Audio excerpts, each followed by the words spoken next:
ગુજરાત પ્રદેશ કોંગ્રેસ સમિતિના અધ્યક્ષ અમિત ચાવડા અને અન્ય ધારાસભ્યો દ્વારા વિધાનસભાની ગૃહની બહાર આજે ગેસના બાટલા, છાણા, લાકડા લઈ અને વિરોધ પ્રદર્શન કર્યો હતો. કાળઝાળ ગરમીમાં મહિલાઓ ગેસના બાટલા માટે કતારબંધ લાઇનમાં ઊભા છે, તે માટે સરકાર યોગ્ય કરે તેવી માંગ કરવામાં આવી હતી. હવે જોઈએ ગાંધીનગર આમતક ન્યૂઝ બ્યુરોમાંથી જે.કે. પટેલનો એક વિસ્તૃત અહેવાલ. દેશ સહિત રાજ્યમાં ગેસની અછતને લઈને કોંગ્રેસનું વિરોધ પ્રદર્શન કરવામાં આવ્યું છે. ગુજરાત વિધાનસભાની બહાર કોંગ્રેસના ધારાસભ્યો ગેસના બોટલ અને લાકડા, છાણા લઈને વિરોધ કર્યો હતો. રાજ્ય સહિત દેશની સરકાર ગેસ સપ્લાય સહિતનો પ્રશ્ન છે તે બાબતે જનતાને રાહત આપે તેવી માંગ કરવામાં આવી હતી. આજે લોકો ગેસ માટે લાંબી લાઇનમાં ઊભા રહેવા માટે મજબૂર બન્યા છે. કોંગ્રેસના ધારાસભ્ય અને પ્રદેશ પ્રમુખ અમિત ચાવડાનું નિવેદન છે કે દેશના વડાપ્રધાન અમેરિકા સામે સરેન્ડર થઈ ગયા છે. ગેસની તંગીની અસર ઉદ્યોગો પર પડી રહી છે. લોકોને મોંઘવારીમાંથી રાહત મળતી નથી. લોકોએ સિલિન્ડર માટે ઠેર ઠેર ભટકવું પડે તેવી પરિસ્થિતિ જોવા મળી રહી છે. ગેસનું સિલિન્ડર લેવા માટે ગૃહિણીઓ દર ભટકી રહી છે. ગેસ અને પેટ્રોલિયમ પ્રોડક્ટની પૂરતી વ્યવસ્થા કરો. લોકો લાઇનમાં ઊભા છે, તેમના માટે યોગ્ય મદદ કરો. આવી કાળઝાળ ગરમીમાં લોકો જે લાઇનમાં ઊભીને ગેસનો બાટલો લેવા માટે મજબૂર બન્યા છે, તેમાંથી તેમને રાહત આપો તેવી માંગ કરી હતી. અને આગામી સમયમાં ગેસના પ્રશ્ને કોઈ આંધાધૂંધી ન ફેલાય તે જોવા પણ તેમને અનુરોધ કર્યો હતો. જે રીતે દેશના વડાપ્રધાન પોતાના કોઈ પણ કારણો હોય અમેરિકા સામે સરેન્ડર થઈ ગયા છે.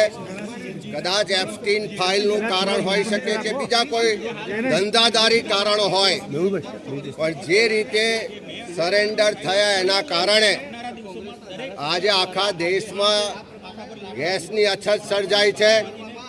પહેલા લોકો નોટબંધીમાં લાઈનોમાં ઊભા રહ્યા, કોરોનામાં દર ભટક્યા. આજે ગેસની બોટલ લેવા માટે દર ભટકી રહ્યા છે. આપણા ગુજરાતમાં પણ આ ગેસની તંગીના કારણે આજે સિરામિક ઉદ્યોગ બંધ થઈ ગયો છે. પાવર લૂમ્સ હોય કે બીજા ઉદ્યોગો બંધ થઈ ગયા છે. અનેક ડેરીઓનું ઉત્પાદન અટકી ગયું છે.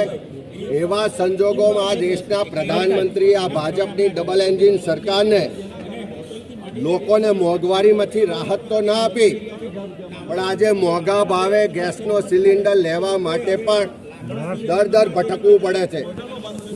બીજા રાજ્યોમાં 500 રૂપિયાનો ગેસનો બોટલ આપવાની જાહેરાતો થાય અને આ ડબલ એન્જિનની સરકાર ગુજરાતની ગૃહિણીઓને મોંઘો ગેસનો બોટલ લેવા મજબૂર બનાવે અને હવે એ ગેસનો બોટલ લેવા માટે પણ દર ભટકવું પડે, લાઈનમાં ઊભા રહેવું પડે. ત્યારે ગુજરાતની ગૃહિણીઓનો, ગુજરાતના સામાન્ય લોકોનો એક જ અવાજ છે કે આ નરેન્દ્ર સરેન્ડરની નીતિ બંધ કરો. દેશના લોકોનું હિત, દેશના લોકોનો અવાજને બુલંદ કરો. તાત્કાલિક એલપીજી હોય કે પીએનજી હોય કે બધા જ ગેસ ને પેટ્રોલિયમ પ્રોડક્ટ્સની પૂર્તિ કરો. તમને બધાને ખબર હતી કે આ યુદ્ધની પરિસ્થિતિ થાય છે, તો એવા સંજોગોમાં અહીંયા અછત ઊભી થશે તો આટલા દિવસ સુધી શું કામ એક શબ્દ પણ ના બોલ્યા?